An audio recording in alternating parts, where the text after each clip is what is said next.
If you shoot nature, you know winter stinks for photography. But summer is just around the corner. Soon the birds will be singing, trees budding, flowers blooming, and bees a-buzzing. I'm cleaning my gear in anticipation. That bass, all up into your face. My space is a mess, causing me all this stress. Ain't nobody gotta do for me. Oh, sweet little Sigma lens. Look at this buster with his Sigma 18 to 35. Yes. Okay, I need coffee. All I gotta stay is true to me. Yeah, stay winning is a mood to me. Hey, ain't nobody gotta do for me. Yep, what I do when I do it so beautifully. All I gotta stay is true to me. Say what? Stay winning is a mood to me. Hey, hey, I said.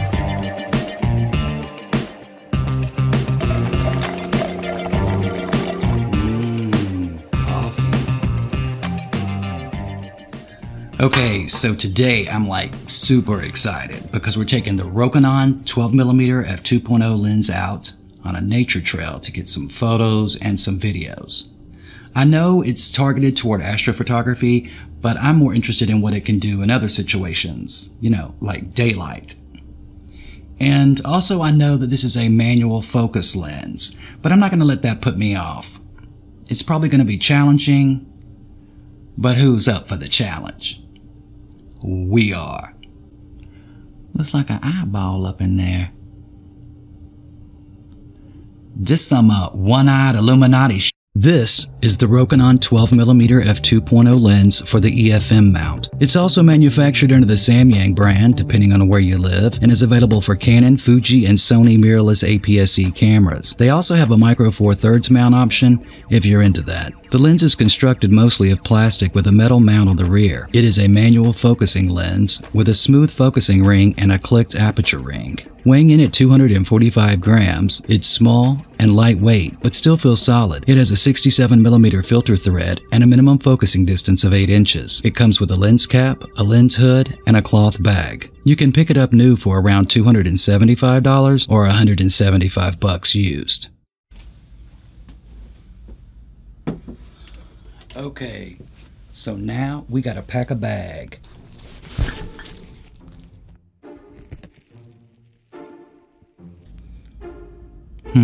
What to bring? I know this is for the Rokinon 12mm, so definitely bringing that and the M50. But I might see some birds. I'll need a zoom. The 55 to 250 will work. 55 to 250. It could also be overcast. I'll bring the Sigma for low light. Then I'll need the 80D too. This in here. Get this in here. A couple of ND filters, a backup battery for the M50, a battery for the 80D, power cords, lens cloth, lens hood, a gorilla pod, a tripod, a gimbal, the 10 to 18mm, a recorder, extra storage, lav mic, dead cat, a backup microphone, a GoPro. Hold up. This is ridiculous. No, today is all about the Rokinon 12mm. I'll bring that, an ND filter, and a GoPro. A GoPro and an ND filter.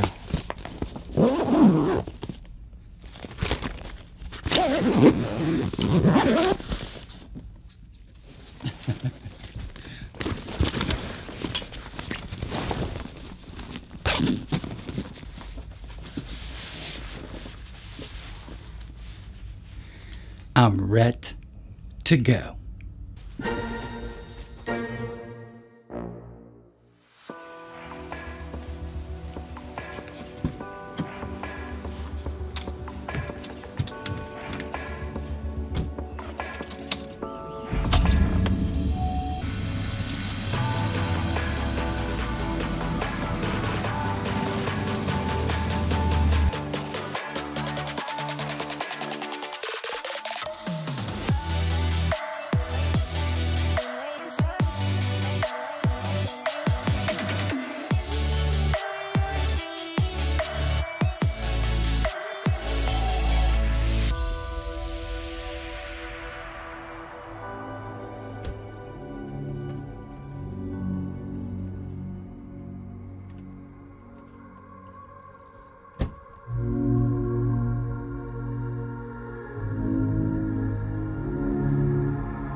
Whew.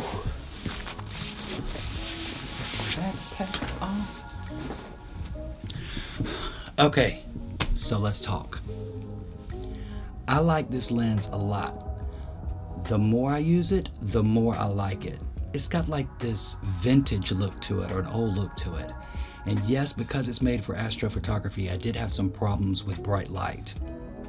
Let's go over my pros and cons. Number 1. Lens flare and ghosting. This is the biggest issue with this lens. It's not the little lens flare, so to speak, but more so the glare when the light hits the side of the lens. Sometimes it can look creative or cool, but when your subject is backlit, it can look cheap. The included lens hood helps, but that brings me to my next issue. You can't use the lens hood with ND filters. It's something you'll have to be cautious of when shooting around bright lights. Number 3. Chromatic aberration. The Rokinon 12mm f2.0 is tack sharp in the center with the aperture wide open. You have to stop down to f5.6 to get the extreme corners sharp, but there's chromatic aberration on the contrasting edges in the corners and a little vignetting that never really goes away. You notice it in video too, but not as much. Of course, you can correct chromatic aberration in post on a photo with one click. It's common on wide-angle lenses, especially in the corners. As for the vignetting, it's subtle. Personally, I don't mind it, but you may find it a problem when mixing footage or photos from another lens. Manual focus. Manual focusing takes some getting used to. It takes longer to set up and get your shot for both video and photos. Focus peaking helps, and over time you'll learn where to focus and how to manipulate the depth of field to get what you want using the aperture and focus rings markings. Samyang just announced the autofocus version of this lens, but at the time of this recording, it's for the Sony E-mount only. To be honest though, after using this lens for a while, I don't really mind manual focusing. It's better for B-roll and no focus motor noise in video either. But I know for many of you, it's a negative. When I'm sitting in front of the camera and I want to know how much I can move around and still be in focus, I use a phone app called Photo Pills. It has a depth of field calculator. I put in my camera, the focal length, the aperture, and my distance from the camera's sensor. It tells me how much depth of field I have to work with. At f2, sitting 2.5 feet from the sensor, I have 11 inches depth of field. I can move 5 inches forward or 7 inches backwards and still be in focus. But like I said earlier, after you use the lens for a while, focusing becomes second nature. Number 5. No image stabilization. This isn't really an issue for photos, as you can increase your shutter speed to freeze the movement. But for video, it's a problem. Heavy walking or any run and gun video work is too jerky for my taste. The M50 does have digital image stabilization, but it doesn't appear to work very well, if at all. It also crops in quite a bit.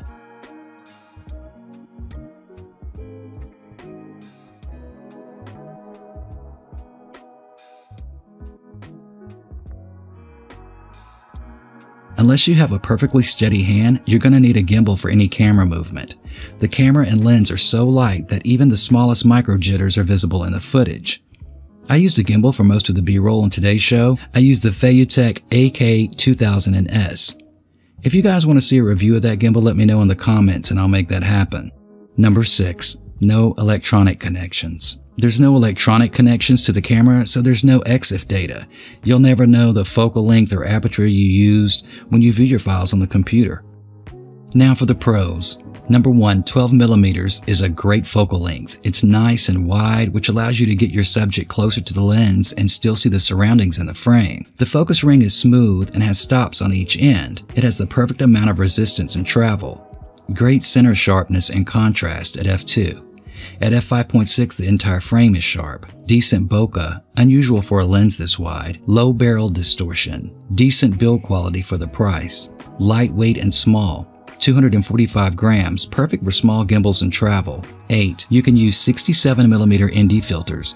In other words, it doesn't have that bulbous front element like a lot of other wide-angle lenses do. And last, the minimum focusing distance of 8 inches. You can get close to small subjects. For $250, the Rokinon 12mm f2.0 is a great value. Well, that's it for today's show. Remember to stay humble, love God and one another, and I'll catch you guys in the next one. Can I get an amen up in here?